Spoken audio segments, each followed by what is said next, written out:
오늘 공부할 내용이요. 우리 본각하고 불각입니다. 본각. 그러니까 원래의 우리 마음의 모습. 그게 본각의 모습이죠. 그죠? 그리고 우리 마음의, 본래 모습이 아니고 현재 모습. 그것이 깨닫지 않은 상태. 그리고 깨달으려고 노력하고 있는 상태.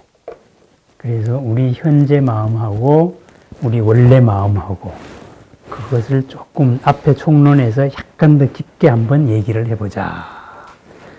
해서 이제 시작이 됩니다. 본각의 의미. 그런데 이 본각이라는 게 가만히 보면은 우리 마음의 근원적인 마음이라는 게 우리의 본질입니다. 그죠? 우리의 본질이라는 게 본질에 그 모습만 있느냐? 그거 아니죠. 우린 현재를 살잖아요. 중생으로. 그러니까 이렇게 오염된 상태, 더럽혀진 상태, 이렇게 막지 않은 상태를 염을 따라가지고 나타나는 본각. 그래서 수염 본각입니다. 염을 따라서, 더럽혀짐을 따라서 나타나는 본각. 그래서 본각을 오염된 거, 더럽혀진 거에 따라서 분별하면은 때 묻은 거 하면 두 가지 상을 나타내지만은 그것은 다른 것은 아니다. 이거죠. 그럼 뭐냐? 여기 나오는 거를 제가 미리 한번 말씀을 드리겠습니다. 이게 바다가 있어요. 바다가. 그죠? 그러면 이 바다가 고요히 있는 것 같지만은 바다는 움직이잖아요. 그죠? 잔잔한 파도가 있을 수 있잖아요. 그런데 잔잔한 파도가 또 큰 파도가 될 수도 있잖아요. 그런데 파도가 움직인다는 거는 뭔가가 작용을 해야 되잖아요. 바람이 작용하거나 인력이 작용하거나 그랬을 때 그런 것을 따라가지고 나타나는 본각의 모습이 바로 수염 본각입니다. 그러면 왜 그러한 작용을 염이라고 말했느냐? 그것은 실체가 있는 작용이 아니거든요. 조건 따라서 생기는 거거든요. 그래서 염이라고 말했습니다. 그러면 두 가지 모습이 있는데 지정상과 부사의 업상이다. 그럼 요거를 그냥 외우려고 하지 마시고 지정상 한번 생각해 보십시오. 우리 마음의 지혜라는 것이 참으로 맑은 모습이다. 청정한 모습이다. 그러니까 세파 속에 딸려 나오지만은 그 속에는 항상 청정한 모습이 속성이 들어가 있다. 상이라는 것은 모습도 되지만은 속성 이런 것도 맞습니다. 성질 이런 것도 있다. 그 다음번에는 뭐냐? 이러한 청정한 맑은 모습이 세파의 나타남에 따라서도 이 본각이 나타날 때는 부사의 업상, 우리 생각으로는 도저히 미칠 수 없는 그런 훌륭한 일을 만들어낼 수 있다. 이 말입니다. 무수한 일을 만들어낼 수 있다. 그래서 그런 두 가지 측면이 있다. 이거죠. 본각이 우리 삶에서 나타나는 거. 그래서 원문을 한번 읽어보겠습니다. 지정상, 그죠? 우리 마음의 지혜입니다. 이 지정상이라는 것은 법력의 훈습에 의하여 있는 그대로 수행하여서 방편이 만족된 것을 말한다. 저번에 제가 방편 만족에 대해서 말씀을 드렸을 겁니다. 수행이나 이 마음은 삶의 현실 속에서 하나하나 적어둬야 됩니다. 숲속에서는 내가 깨달았는데 세상에 오니까는 화가 나더라. 그건 방편만족을 못한 겁니다. 그죠? 이 방편이 만족되었기 때문에 화합식의 모습이 깨어지고 상속심의 모습이 멸하여 법신이 나타나서 지가 순정해진 때문이다. 그런데 이 화합식과 상속식은 업의 모습들입니다. 업의 모습이니까 요거는 뒤로 넘어가고 이 뜻은 무엇인가? 일체의 심식, 마음으로 인식하는 마음과 마음의 그 인식하는 작용은 이 모두가 무명이다. 그런데 무명의 상, 무명의 속성, 무명의 모습이라는 것은 각성을 떠나지 못했다. 본래의 깨달음을 떠나지 못하여서 깨트려질 수도 없고 깨트려질 수 없는 것도 아니다. 이 말입니다. 각성이라는 본래의 모습은 깨어질 수 없지만은 각이 아닌 딴 모습은 깨어질 수 있는 거죠. 그래서 비유가 나옵니다. 마치 큰 바다의 물이 바람으로 말미암아서 파동할 때 물의 모습과 바람의 모습이 서로 떨어져 있지 않는다. 그죠? 바람의 모습이, 바람의 속성이 있기 때문에 파도가 일어났잖아요. 두 개가 같이 있잖아요. 그죠? 그렇지만은 물 자체는 움직이는 성질이 아닌 것이다. 바람 때문에 움직였잖아요. 그래서 바람이 지멸, 바람이 그치면은 움직이는 모습은 바로 멸하지만은 물 자체의 축축한 성질은 영원하다. 움직일 때나 안 움직일 때나 똑같다. 이 말입니다. 그러니까 우리가 흔히 전도몽상으로 거꾸로 생각하는 게 있습니다. 물의 성질 그러면 흐른다. 물이 왜 흐릅니까? 조건이 있을 때 흐르는 거예요. 우리는 중력에 따라가 높은 데서 낮은 데로 흐를 뿐이지, 만약에 물이 평평한 데 있으면 허물이 흐르지 않죠. 그죠? 그러니까 물이 뭐 수많은 수증기가 되고 뭐하고 하는 것도 조건에 따라서 바뀌었을 뿐이지만은 그 조건과 같이 있지만은 그러면서도 똑같은 성질 하나는 습성, 옛날 사람식 표현으로 하면은 물이 무언가를 적시는 성질, 그것은 수증기가 되든 얼음이 되든 뭔가가 있는 거예요. 그건 바뀌지 않는 거거든요. 그런 것을 우리 마음으로 비유했을 때는 마음의 바로 맑은 상이다 이 말입니다. 그럼 이 말을 뒤집으면 뭐가 되겠습니까? 우리 마음이, 우리 본각의 작용이 내가 정말 야차의 얼굴을 하고, 뭘 하고, 온갖 악마의 모습을 하고 있더라도 내 마음 속에 있는 그러한 청정한 모습, 맑은 속성은 변하는 것이 아니다. 이 말. 있다. 이 말입니다. 물이 파도가 되든 해일이 되든 바닷물이 아니면은 정말 이렇게 돼가지고 배를 뒤집어뜨리고 뭐 쓰나미를 일으켜가지고 육지를 쓸어버리더라도 물 자체의 습성, 적시는 성질은 사라지지 않잖아요. 그런 게 있든 그러지 않든 그 성질은 똑같이 있잖아요. 그렇다면은 세속 속에서 수염, 세속에서 우리 마음이 어떠한 작용을 하더라도 그거는 조건에 따라서 일어났을 뿐이지 그 마음 자체에 간직하고 있는 습성과도 같은 청정한 모습은 변화하지 않는다. 이 말입니다. 그럼 요것을 우리가 삶의 모습으로, 삶에서 그럼 우리 마음은 어떻게 나타나느냐, 요거를 한번 생각해 보십시다. 삶으로 생각하면 이렇게 되는 겁니다. 막 내가 진짜 악마가 됐던 순간이 있죠. 그렇더라도 아니면 누가 나한테 악마같이 야차같이 행동을 합니다. 그렇더라도 나는 부처님의 입장에서는, 수행자 입장에서는 저 사람은 쟤는 정말 구제불능성 악마다 이렇게 규정하지 않는다 이 말이에요. 제 마음 속에도 청정한 지혜가 있다. 물이 습성이 있듯이 그러는 거예요.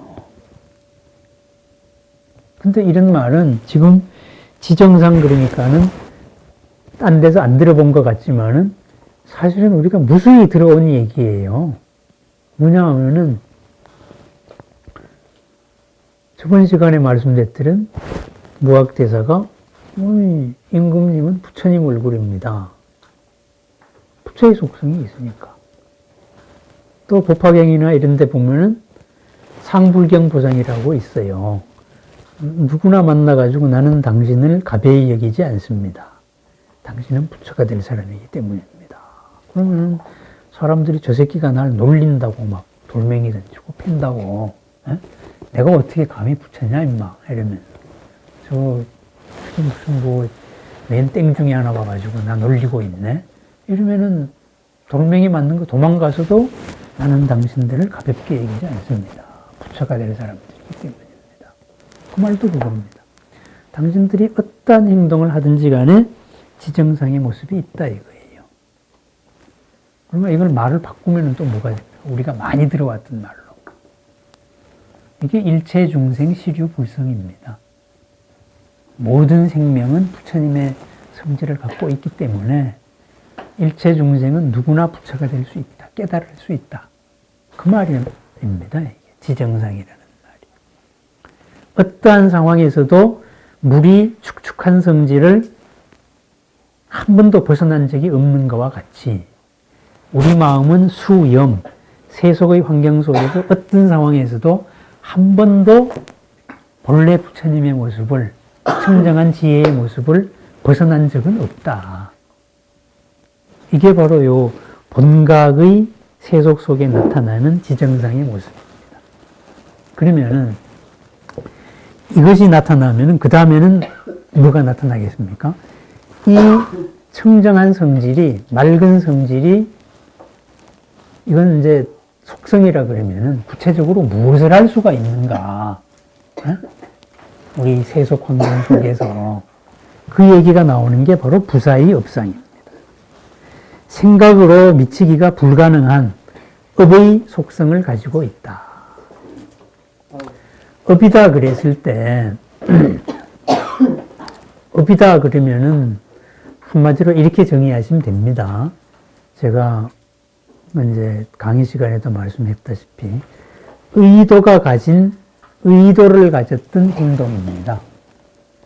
그러니까 무명연행 행연식 이렇게 되잖아요. 12연계에서 무명이라는 잘못된 판단이 일어나서 그 다음에 의도를 일으킨 거예요. 뭘 해봐야 되겠다. 요 의도가 일어난 이후의 이 결과로 나타난 것을 다 업입니다. 그러니까 업에는 내 의지가 들어간 거예요. 내 의지가. 그렇다면은 부사의 업이다. 생각할 수 없는 업의 속성이 있다. 이겁니다. 부사의 업상이라 함은 지정, 그죠? 본래 지혜의 청정함에 의하여서 능히 일체의 승묘한 경계를 만드는 것이다. 승묘한 경계는 뭐예요? 뛰어나고도 묘하고 옳은 거. 참 내가 상상할 수 없이 내 생각보다 더 훌륭하게 이루어진 바른 일을 말합니다.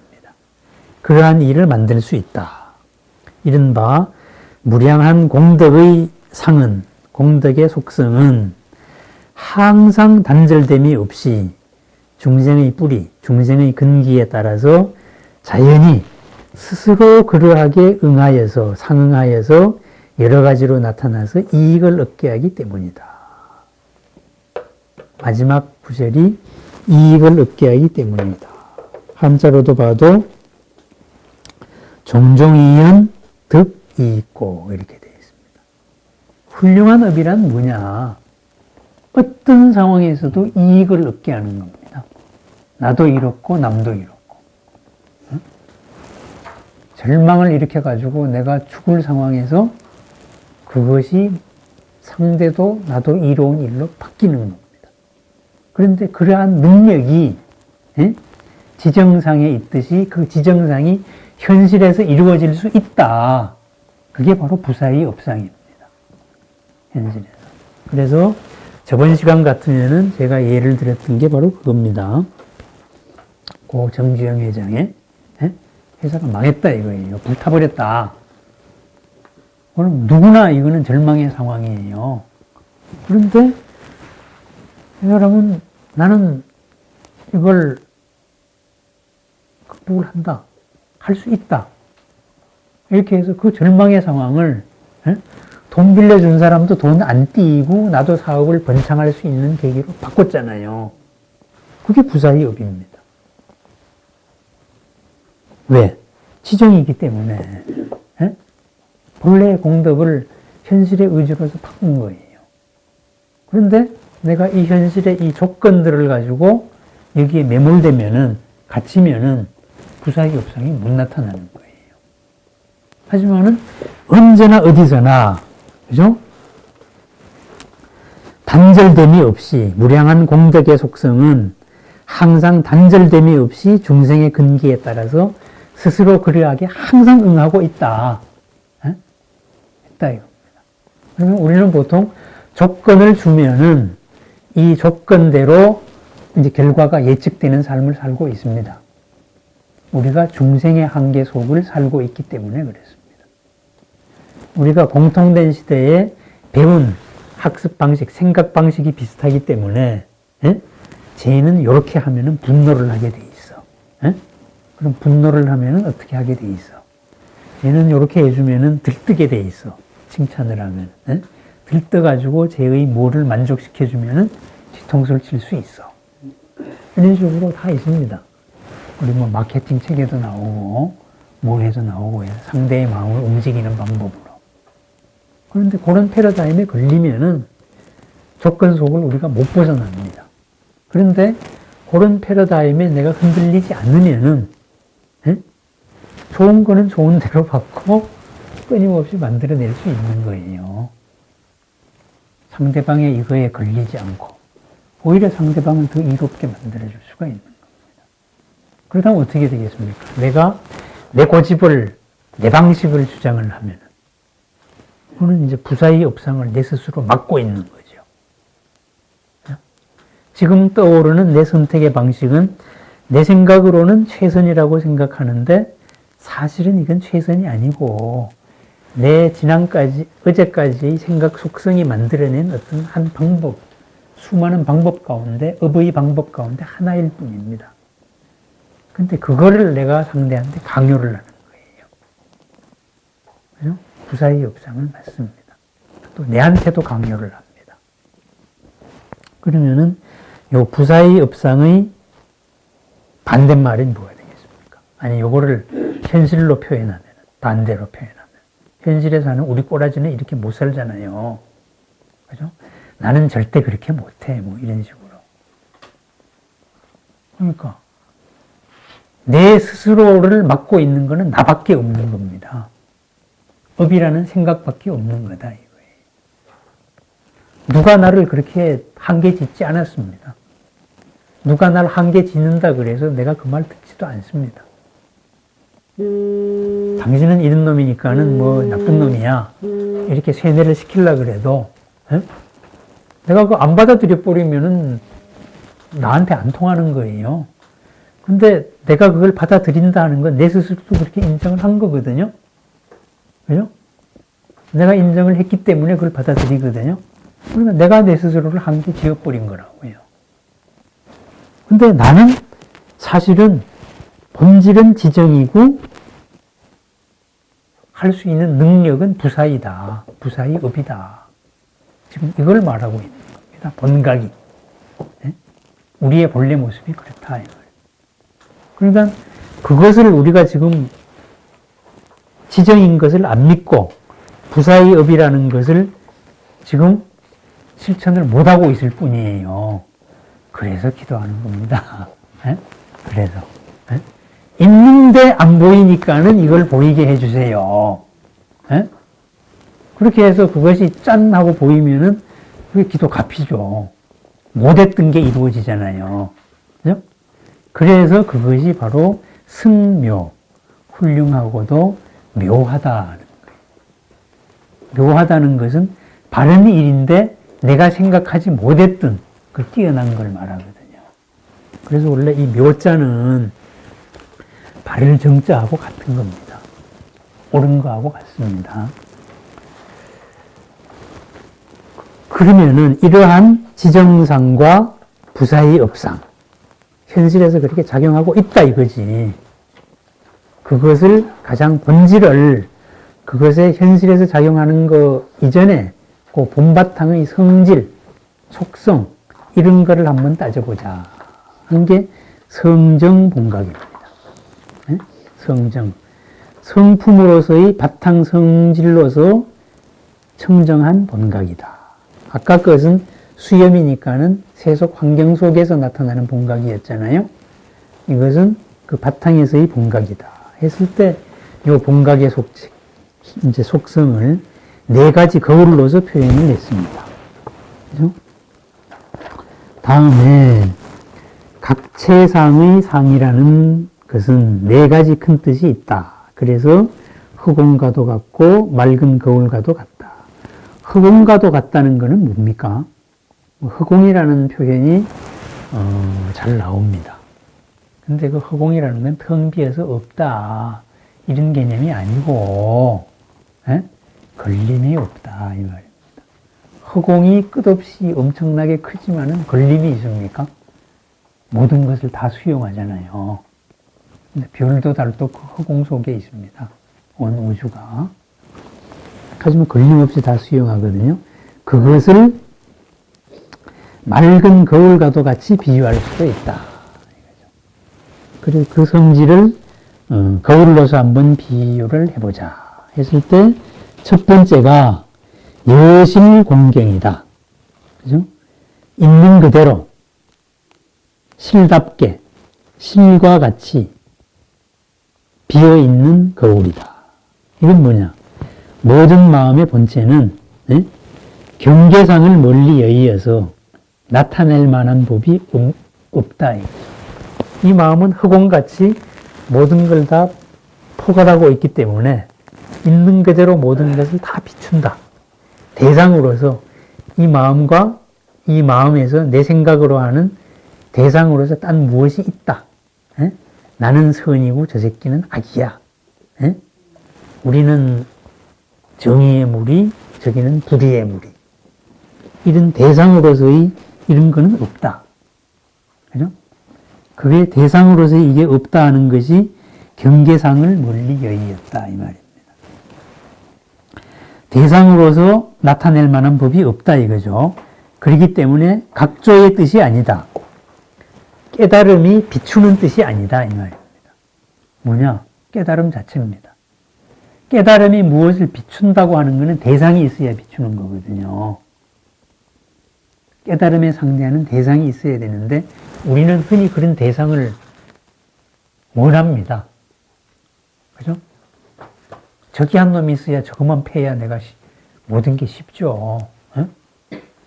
그쪽으로 몰아가지고. 그래서 그런 거 아니다. 그래서 여실하게 공하다. 모든 것을 다 했다. 그러면은 여실하게 공한 게 뭡니까? 내 마음의 본체입니다. 그죠? 내 마음의 본체가 이것이 현실에서 어떻게 작용하느냐. 아까 수염에서 작용하는 거. 그 원리를 말한 게 두 번째입니다. 인훈습경이다. 이것이 여실공이 인이 돼가지고 끝없이 훈습을 한다. 인이 되어서 훈습을 하니까 뭐가 나타나요? 지정이 나타나고 부사의 업을 나타낼 수가 있는 겁니다. 그러니까는 온갖 공덕을 다 이룰 수 있다. 가능하지 않은 모든 것이 없다. 그 무엇도 없다. 그러니까는 아까는 공이라 그랬. 대상으로서 말할 때에는 공이 없지만은 우리가 무엇을 이룬다, 이루어 나가는 삶이다 그랬을 때는 불공이 되잖아요. 그죠? 그래서 여실불공을 말한다. 이렇게 말합니다. 일체 세간의 경계가, 세간에서 나하고 부닥치는 모든 경계가 모두 그 가운데 나타나되 나오지도 않고 들어가지도 않고 읽지도 않고 깨어지지도 않아서 한 마음에 일심에 항상 버무른다. 왜냐? 일체법은 곧 진실성이고 일체의 연법이 때묻은 것이 더럽힐 수 있는 것이 아니다. 지의 체는 움직이지 아니하여서 무루. 셈이 없으니까 센다는 게 없는 게 뭐예요? 항상 완전하다잖아요. 그죠? 무루를 구적하여서 중생을 훈습하기 때문이다. 그래서 이 성품의 이것이 인으로서 마음의 본체이기 때문에 인으로서 항상 이렇게 나도 훈습하고 세상도 훈습합니다. 요거를 요새 말로 말하면 뭐가 되겠어요? 이렇게 이제 분별을 좋아하는 말로 하면 이게 성선설입니다. 네? 누구나의 바탕에서는 선의 공덕이 있다. 착하다. 세 번째는 이제 이게 더 구체적인 모습을 나타냅니다. 법출리경이다. 법은 출리, 벗어나고 여의였다. 뭘? 불공의 법, 일체의 공덕이 있는 여실불공이잖아요. 여실불공이 번뇌의 장애, 번뇌애와 지의 장애, 이거를 벗어나고 화합상을 벗어나서 맑고 깨끗하기 때문이다.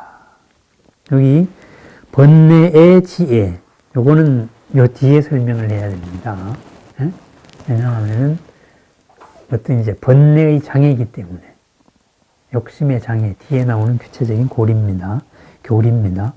네 번째는 이것이 이원훈습이 된다. 이거죠. 아까는 인훈습이었잖아요. 주체적인 인훈습이잖아요. 두 번째는 바깥에서의 훈습입니다. 대상. 근데 요 연훈습이 되기 전에 앞에 나온 얘기가 번뇌장애, 지장애, 지의장애, 아는 것의 장애, 예? 소지장입니다. 아는 것의 장애, 독장, 번뇌장, 번뇌장, 소지장.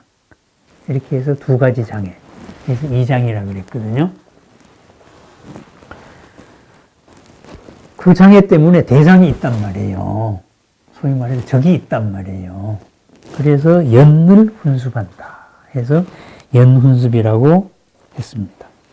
법출리에 의하여 나타나기 때문에 중생의 마음을 두루 비추어서 성근을 닦도록 하여서 중생의 생각에 따라서 그것을 나타낸다. 생각에 따라 나타내는 것이 부사의 업상이잖아요. 부사의 업상이 나타날 수 있는 원리가 요 마지막의 연훈습 때문이다. 이거죠. 이렇게 말합니다. 어쨌든 요 본각의 의미에 대해서 한번 생각을 해봤을 때는 우리 마음의 세속 속에서 나타날 때에는 지정의 속성과 부사의 업의 속성이 있다. 우리는 실천적으로 사는 걸 원하기 때문에 지정과 부사의 업을 먼저 생각하면 됩니다. 그 내부적인 거, 요거 네 가지 거울의 모습은 그냥, 그건 논리적으로 그렇구나. 이렇게 넘어가면 되는 거예요. 그래서 아까 말씀드렸던 지정. 누가 뭐래도 나는 천상천하 유아 독존의 존재다. 그리고 부사의 업상. 누가 뭐래도 나는 모든 한계를 벗어날 수 있다. 내 스스로 나를 비하하지 않는 한. 그게 수염본각. 본각이 현실에서 나타나는 모습입니다. 그러니까 있는 걸 내가 못 쓸 따름이다. 이 말이에요. 그래서 이렇게 본각의 이제 모습을 한번 얘기해 봤고요.